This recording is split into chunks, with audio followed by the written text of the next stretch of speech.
Welcome to Inc.'s The Founders Project with Alexa Von Tobel. I'm Alexa, the founder of LearnVest, author of New York Times bestselling book, Financially Fearless, and second book, Financially Forward. I'm also the founder and managing partner of Inspired Capital, a venture firm focused on the entrepreneurs of the future. Each week, we sit down with a top founder to share their story of guts, inspiration, and drive. Hi, everybody. I'm your host, Alexa Von Tobel, and this week, I'm excited for you to meet Vikram Kapoor, co-founder and CTO at Lacework. Vikram co-founded the company in 2015 and leads Lacework's strategic technology and architecture roadmap. In 2021, Lacework raised $1.3 billion in a Series D at an $8.3 billion valuation, the largest funding round for any cybersecurity company ever. Prior to Lacework, Vikram led Bromium's engineering team, managed the data storage engine group at Oracle, and was lead architect for Exadata Technologies. Vikram was also development manager for the protocols group at Oracle, where he designed components of the NFS v4 server. Vikram also held senior engineering roles at Pillar Data Systems and Lacework, and is a prolific inventor who holds several patents. And with that, let's welcome Vikram to talk about the future of cybersecurity. Welcome, Vikram. I'm so happy to have you on today. Let's go back to the early days in 2015. What's Lacework in your own words?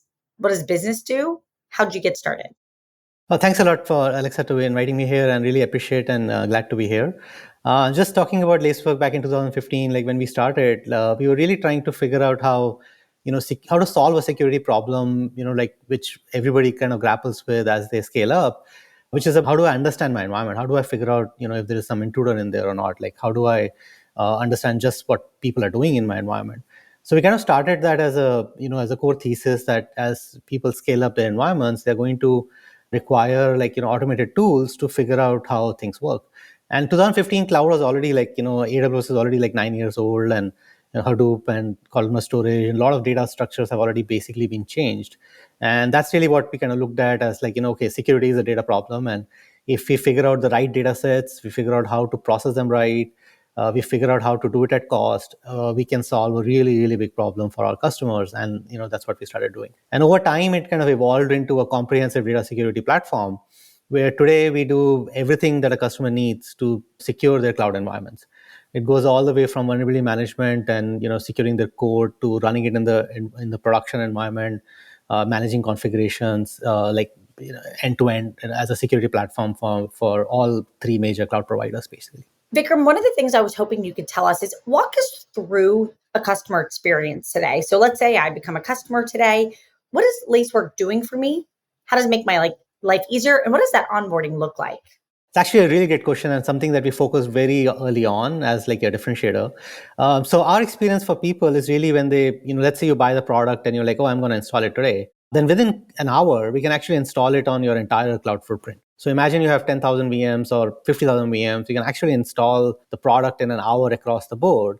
And within 2 hours, you start getting automated, not alerts, but automated events. And those events are basically anomalies that we've detected in your environment in the last 2 hours. And as we learn more about your environment, every hour, then within a couple of days, events kind of stabilize.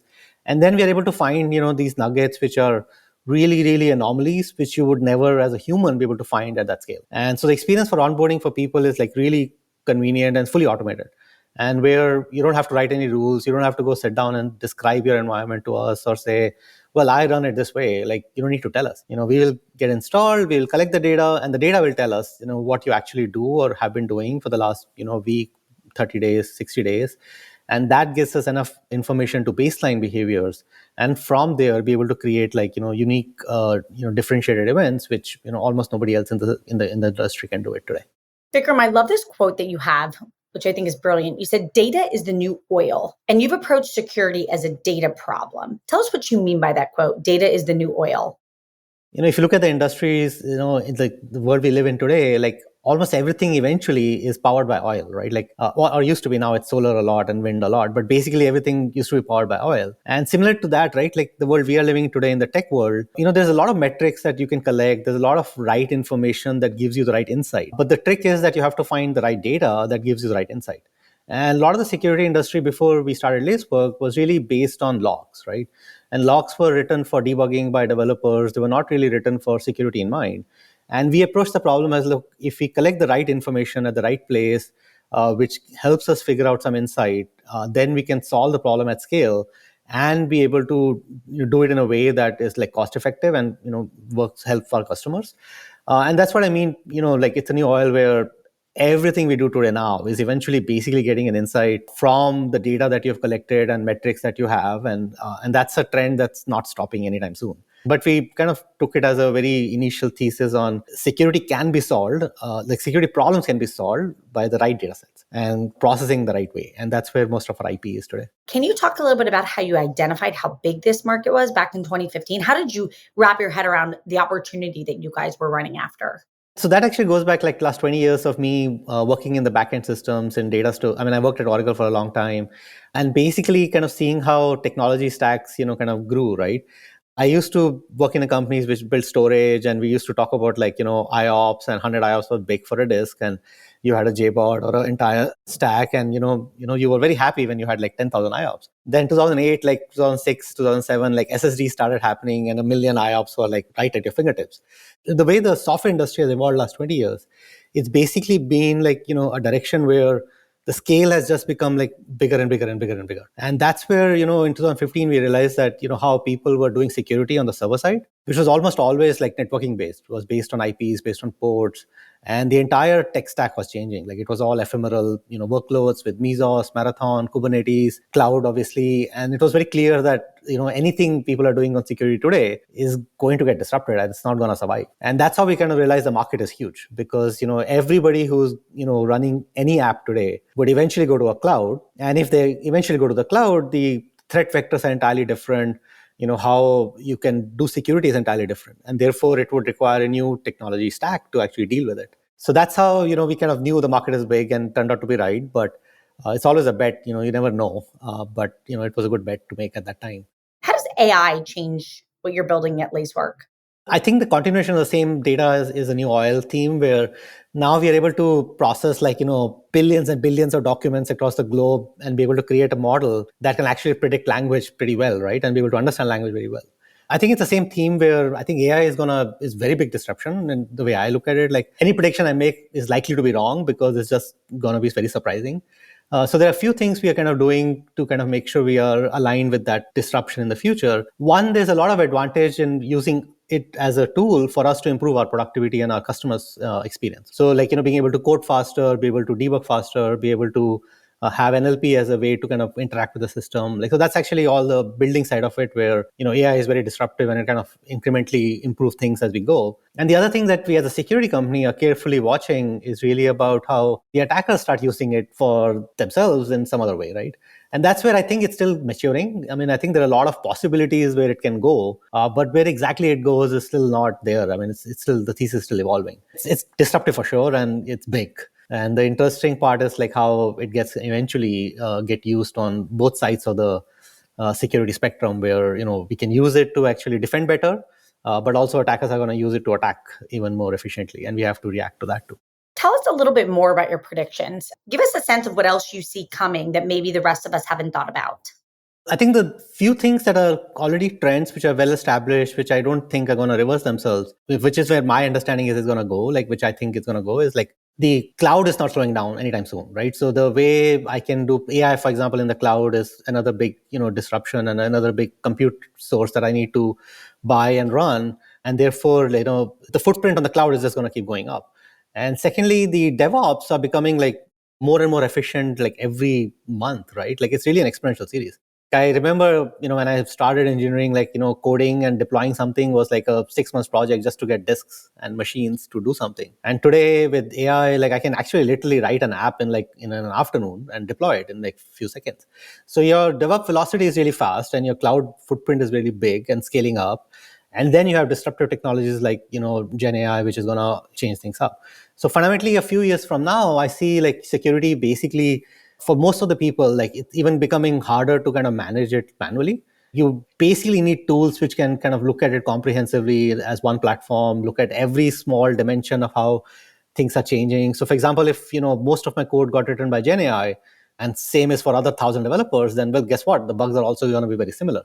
So fundamentally, at some level, like, the Gen AI and the whole trend of like going to the cloud and scale means that for most people who are not looking at it as an automated problem is a dead end. Like you have to think of it as some tool that looks at the whole big picture, looks at all the data comprehensively, and then finds out something that I need to look about and worry about today. Otherwise, as a human, I just can't scale it. Like it doesn't matter how many people I have in my team, I just can't scale it. Vikram, one of the things which happened in 2021, the company's revenue literally grew by 300%, and you were already a big company. So what have you learned about go-to-market since you started, and any specific lessons about upshifting in a market to larger enterprise customers? So as you got even bigger, meatier material companies, what lessons have you learned? Lot of lessons for me personally. Like I've been engineer most of my life, and when I started Lacework and over the last 7-8 years, like learned a lot about go to market. Particularly, I think one of the things which is very deep insight for us is really how, since cloud is a platform and developers are free to choose which cloud to use for which particular problem and solve the problem in a particular way. I think most of the companies are looking for something which is actually a platform, as a cloud security platform. You can't really solve the problem by solving like one small niche. You have to think of it like how do I solve the entire AWS security, right? Or GCP and Azure together, right? So that's one big insight. And then overall, as we kind of look at our customers, they're trying to figure out how to keep pace with DevOps, as they evolve and deploy new technology, how do I secure it? How do I manage my risk? How do I reduce it? How do I do it cost efficiently? But as you go from mid-market to enterprise, right, which is the motion we are in right now, you kind of start realizing how stuff that is kind of at small scale doesn't really matter, like RBAC, for example, or how do I run my different BUs, like 10 BUs together with the same policies. Like a lot of the scale on the human side starts showing up. Like, companies which are like 1,000 people company and a 10,000 people companies, they generally have different processes. They have different ways how authorization happens, how, procurement happens, how uniform their stack is. And all of that starts flowing into your product and you have to start worrying about it. So at some point, like, a lot of the features we are doing now are really about how do you scale the product up from like 2 people or teams to like 20 people teams to 200 people teams, and how, the division of, labor happens, and, different people are responsible for different things, and they don't have confidence privileges to look at everything else. So how do you kind of do that properly? How do you scale things up, right? Like one of my favorite quotes of at one point last, 5 years ago was really a company which was, I don't even know how many AWS accounts I have, or because everybody is allowed to take a credit card and create one. So how do I go figure that out itself, right? Like, so in general, like lack of visibility at scale with people, that's where, a lot of the enterprises eventually end up, wanting and needing to operate something, successfully. Vikram, what worries you about your category? How do you think about the things that are either things you're extremely focused on for the next few years to play offense against? What are the risks that you're thinking about these days? The biggest risks, the way I look at it, is really our own execution, right? Like eventually, we are in a really big market. The product is really differentiated, and we have a very strong team. But overall, everybody, you're making predictions about the future at any given time. You're trying to figure out what the customers want. So just basically executing that well, like just kind of aligning ourselves to a goal and making sure we keep the customer focused, and and then just do what they need to get done, right, is really the core thesis for how we operate. And the most of the risks are really around not doing that well, right? Like you end up at some point thinking, let's say like right now, for example, I think Gen AI is big, but who knows, like maybe tomorrow something changes and it's not, right? And then how do you react to that? So at some level, like, in my head, I'm always like, there's a probability with everything that you are thinking of, and eventually they all feed into each other and ends up with a big probability. And then at any given time, if it doesn't, what you're thinking doesn't turn out to be right, you have to shuffle and readjust yourself for the new reality, right? So we have basically been very good at it. Like we don't really shy away from it, and if the world changes, we change with it. But that's basically the biggest risk. Like you kind of you believe in something, and that happens to be wrong, and then you don't change. So it's always like kind of iterative process of figuring out what we need to do, and so nothing really worries me other than just executing that well. And if we do it well, I think we get to be able to solve customer problems and create value. Vikram, you're a really interesting co-founder, CTO. How have you thought about building your engineering team? Give us your quick philosophies on building an incredibly strong, talented engineering organization. The most important thing to me for a strong team is actually alignment on the goal. Like, so if you really believe in the company mission, and and then you are really aligned on it, and you're really doing the best you can to kind of meet that mission, like the teams are very productive, they're very effective. So in general, like as you hire and as you kind of want to grow your teams, I think the one thing I look for is really hiring people who believe in the mission that we are on, right? Like, and it's fair to say a lot of people don't believe in our mission and they believe in a different way to do things, or and they're also incredibly smart. But we've always kind of filtered for like people who believe in our mission, which is a security mission. So we are a lot of us are actually data people. Like I grew up in Oracle. I did like storage a lot. A lot of the early team at Lacework was data people. Even today, we have a lot of people from who are ex-Facebook, ex-Google, and very strong security people too. But the mission is to actually solve a security problem for a customer using data as a leverage to do it. And that's really the alignment when you have like people who believe in the same strategy. And the teams are really effective if everybody is kind of thinking the same alignment essentially. So to me, as we scaled up, the most important thing was always to kind of make sure that anybody coming in actually believes in our mission and like what we are trying to do. And if that's not aligned, then it doesn't really matter how good they are or what they can do for you, because they're not going to do it. And we'll be right back after a message from our sponsors. Vikram, I want to transition a little bit to you. Go back to the beginning. You were such a truly repeat entrepreneur. It is in your DNA. If we go back to you as a child, was that obvious? So a lot of my early memories, obviously when I go back in time, like it wasn't around tech because, I kind of got introduced to tech in my college. But it was always about business. Like, so I grew up in a family, which was a trading family. And every conversation I ever remember in like first 15 years of my life was all about like either cost or about like what you're selling and who you're selling it to and how you're selling it. And it was all about like basically business. So I learned a lot about there as I was growing up, and I knew I was going to do some business. I just didn't know what. And eventually when I kind of got into tech, it was like, oh, this is so much better than what I was thinking of earlier. But yeah, I mean, as go back, like I was always like, kind of thinking about doing something, just didn't know what it would be. If we go back, was there something that your parents did that you would replicate because you think it really left a powerful mark on you that you think has attributed to your success today? Yeah, actually, there are a couple of points, and again, by the way, I didn't realize it when I was younger, but, now that I am older, I have my own kids and I kind of see them. I realized how they used to do some stuff, which I'm trying to replicate now. And the basic, couple of points where which I try to do that. One, like, what I strongly believe in may or may not be the right thing that my kids believe in. And my parents also like had their own world thesis and they believed in certain things, but they always let me be what I wanted to be. Right. So there was always a gap of like, I'll tell you what you think you should do, but you can do what you want. Right. Like, and that was kind of very useful. And the second was like, I always ask a lot of whys. Like even today, I ask like a lot of whys for everything. Like, my default answer is always like why for every question. And they always actually indulge it. Like I was able to ask that why question to like 1 million people and understand why they're doing what they're doing and how they're doing it. And was never like, like don't ask it. Like, it was always encouraged. And that is something I also encourage a lot in my kids, where it's like, if you understand from first principles how things work, then you're able to extrapolate, those solutions into a lot of different problem areas that otherwise are, seem different, but they're not actually. So I think just, inculcating that first principle thinking and asking whys was very formative in my early years. I want to talk a little bit about, you've been through many startups, you've worked at large corporations like Oracle. How do you feel you've evolved as a leader? And what would you say is the most important evolution you've had into being a successful founder? I think one is obviously discovering your own limitations and strengths, right? And somebody advised me like long time back, like where, as a leader, you always have to lead with your strengths. You don't want to be a leader which kind of goes into your limitations and then you have to kind of compensate for that. You kind of focus on your strengths and go figure out how to kind of lead with those strengths, right? So to me, for me, like, a lot of it goes back to like analysis and first principle thinking. And I actually use that as, as I evolved more and more into like, how do I think better about something? How do I make sure I find problems today, which, would be obvious like 3 months from now, and kind of bring them forward.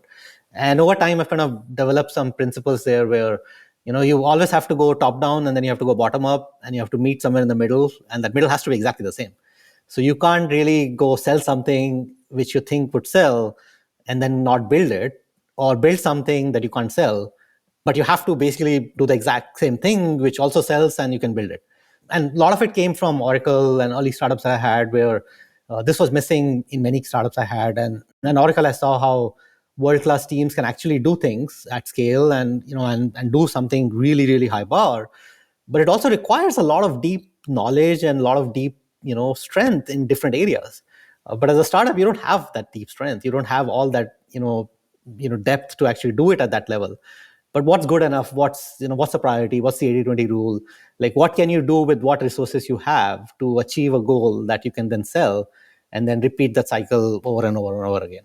So fundamentally, to me, that's how I've kind of evolved, where, thinking about the problem deeply and kind of figuring out as best as I can today, and I'll be wrong, I know that, and be intellectually honest, and but go back to like just run a loop. How best can you do what you can do, and then you learn and keep doing it. You always say to run towards challenges, that's how you, by overcoming challenges, that's how you create value. Running towards challenges is a hard thing to get people comfortable doing.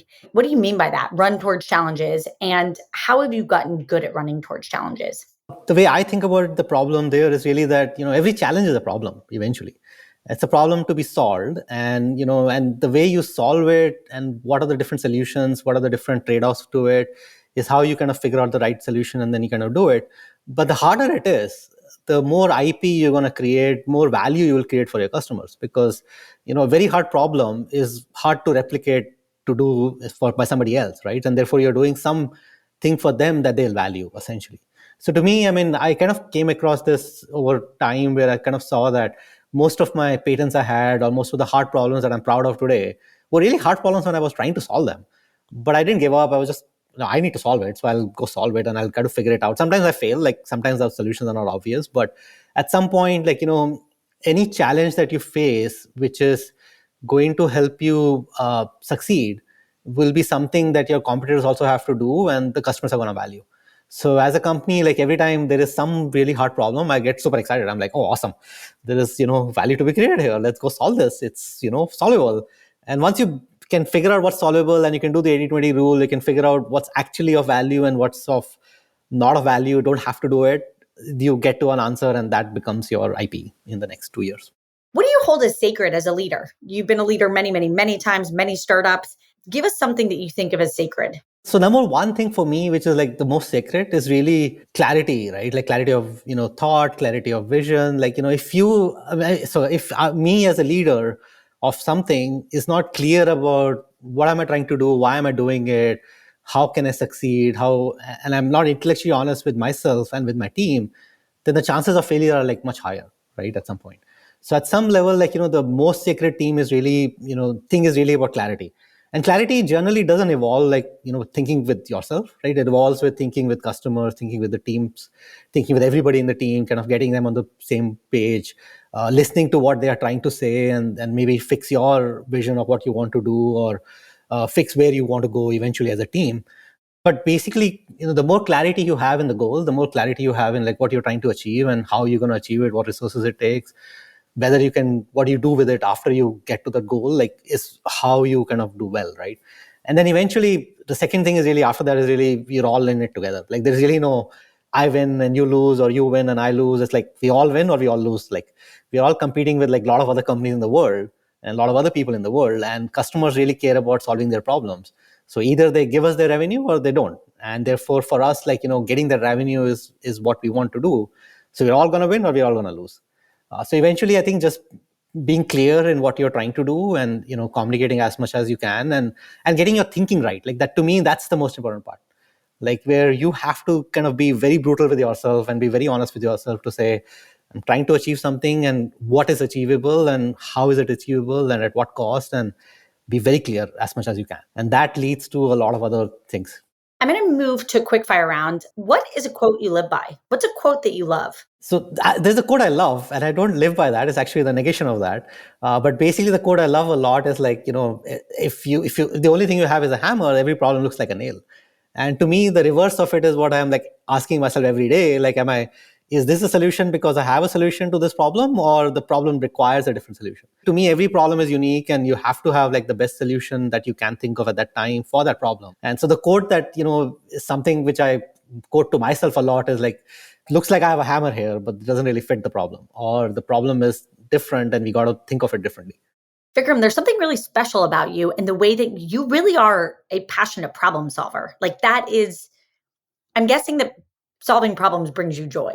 And as a result, for you, it's almost like the journey of solving the problem is enjoyable. So there are two parts to it. Like one, like that's the core passion. You're absolutely right. Like solving problems and looking at every problem and kind of finding the best answer. But the other thing, which also on the other extreme, is that it only counts if it actually gets solved and you're able to sell it or you're able to get some revenue of it. So you meet your goal of some ROI somewhere. So if you kind of put that together, that becomes a startup world. Like you solve problems, but solving in itself is not the end goal. The end goal is to solve something and give some value to somebody else. And that's the loop which I really enjoy. I enjoy both sides of it, basically. What is a book that has made an impact on your life? It can be any type of book, but what's a book that has mattered to you? So I do a lot of reading, not so much of books, but mostly about a lot of different topics that really interest me in terms of all the way from history, geography to biology, genetics, science, physics, bunch of stuff. But I generally kind of just read up very broadly and try to kind of understand how it works and just first principles, right? So, there's not very particularly one book that I really remember, but it was just general broad reading that I even do today. Like every day I'm just reading a few hours of random stuff somewhere, trying to learn how things work. What is a pinch me moment to date at Lacework? What was a moment where you came home and were like, I can't believe we accomplished that? What happened? So this is kind of burned in my brain. There was this meeting, in 2014, late 2014, when I was at EIR at Sutter Hill, and I was working with Sam Polara and Stefan Reicherhoff at that point, and Sanjay. And we were in we were kind of thinking that we can do polygraphs in a certain way, and we will be able to, in theory, be able to do it at cost. And we kind of done a lot of math there. But we've never seen a polygraph. We had never seen a behavior graph. And so I did collect some data, and we actually ran through a prototype, and we collected a polygraph. And the polygraph happened to be really beautiful. Really actually I took a printout of it and I gave it to everybody, and they were like, look, I didn't do anything sophisticated here. All I did was this XYZ, and it turned out to be this. And that was really a pinch me moment, because we were like, oh, okay, this is a solved problem now. Now we just need to kind of actually build it. But we can see how if you collect this data and you process it with very simple rules, you can actually create some polygraphs, and you can do it at cost, and therefore it's a loop, and now we can get started on the company. So that was a pinch me moment, which is kind of burned in my brain when I actually saw the first polygraph on paper. And it got generated by very simple rules. It wasn't very complicated. It was just do this, and it just emerged out of it. Can you give us your favorite interview question to ask another person to figure out if there's somebody you really want to be with and work with? My favorite question is actually, again, this is, by the way, not from first principle. I didn't think of it. Somebody told me, and I used it a lot last 10 years now. It's really about asking people what they are in the last, whatever they have done, what is the thing that they're most proud of, and why, and how did they get there, right? So basically, once people describe what they're really proud of, then you know what the real passion is. Then you know whether that passion matches with what you are trying to do as your mission. And then you kind of figure out a fit much more, and faster. And sometimes people have things that they are passionate about, proud about, but it kind of leaks information very easily. It kind of tells you exactly what drives somebody, right? Because, you're obviously at the end of the day proud of things that drive you. And therefore you can get to that core first principle, really fast that way. Last question, Vikram, here is, what is one category of innovation or a startup or something that you've learned about in the last few months that you're really intrigued by? Gen AI is an obvious answer there, but actually not the only one. There are a lot of stuff in medical, which is super interesting and exciting, how we are kind of figuring out how aging is happening or not happening, or how do you kind of slow it down, or, things of that sort. And then robotics, robotics is amazingly getting driven. It's just amazing how fast that innovation is, because again, it solves a real problem in a real world. And, there are really interesting problems to solve there. Boston Dynamics being a, prototype example there, where some of the robots are I can just watch them every day, all day. It's just amazing how robotics and Gen AI are kind of both progressing really fast. Vikram, first of all, thank you so much for joining us today. Everybody out there, if you want to check out Lacework, check out lacework.com. Vikram, we're rooting for you. Congrats on your incredible success. And thank you so much for giving us a sense about the future of cybersecurity, security, AI, where the world is headed, and also just some of your great leadership skills. Thank you all so much. You can join us next week for Inc. the Founders Project with Alexa Von Tobel. And thank you again, Vikram. Thank you. Really appreciate it.